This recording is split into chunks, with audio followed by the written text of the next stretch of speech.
Taifa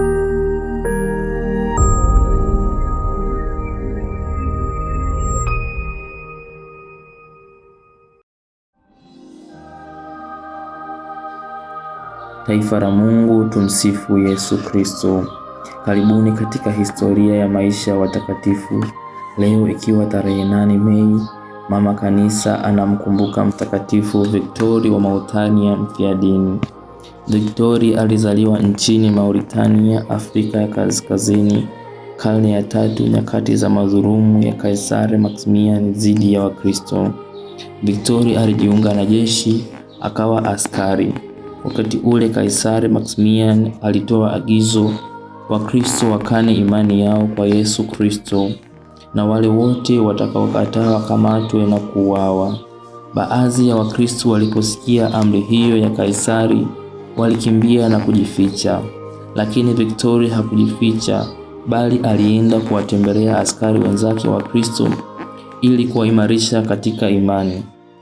Muda si mrefu, Victori pamoja na wenzake wakakamatwa na kupelekwa barazani kwa Kaisari.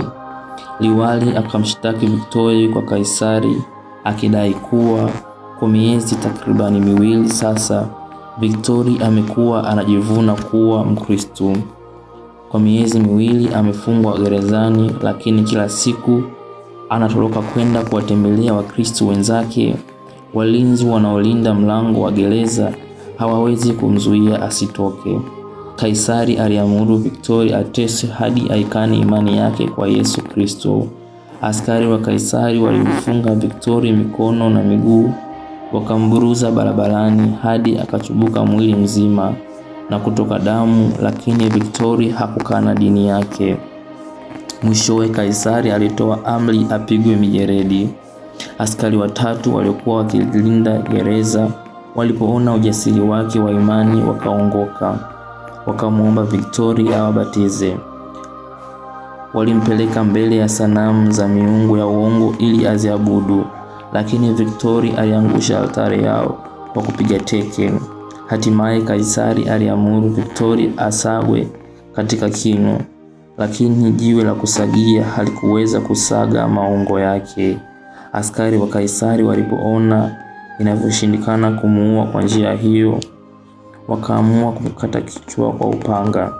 Victori alikufa shahidi wa imani mwaka 303. Ndugu zangu, karibuni katika tafakari fupi kuhusu maisha ya mtakatifu wa leo, Mtakatifu Victori wa Mauritania mfiadini. Mambo makuu mawili ambayo tunaweza kujifunza kupitia katika maisha ya mtakatifu huyo. Jambo la kwanza ni kuwa na uvumilivu. Mtakatifu Victori alionyesha uvumilivu mkubwa katika kuitetea imani yake kwa kutokumkana Bwana wetu Yesu Kristo. Licha ya mateso, madhulumu aliyopitia chini ya Kaisari na wanajeshi wake, Mtakatifu Victori alisimama imara katika imani yake. Kwa kupitia uvumilivu alioonyesha, aliweza kuongeza idadi ya Wakristo kwa kuwabatiza askari watatu waliokuwa wakilinda gereza alilokuwa amefungwa. Kupitia katika maisha yetu ya uvumilivu wa kila siku, tunaweza kuwavuta wengine pia waweze kuingia katika Ukristo. Mtakatifu Victori anatukumbusha kwamba siku zote katika maisha yetu, ijapokuwa changamoto gani tunazipitia, tunahitaji kuwa wavumilivu. Pia jambo la pili tunalojifunza kupitia maisha ya Mtakatifu Victori ni kumwabudu Mungu mmoja tu. Katika ulimwengu wa sasa, ulimwengu wa utandawazi, dini nyingi zinaibuka na kusema hii ni dini ya kweli na tunamwabudu Mungu, lakini miungu ambayo wanaiabudu huko sio miungu ya kweli.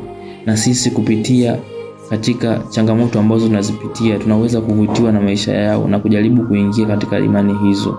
Mtakatifu Victori anatukumbusha kwamba tuweze kumwabudu siku zote Mungu wa kweli, Mungu katika Utatu Mtakatifu, Mungu Baba, Mungu Mwana na Mungu Roho Mtakatifu.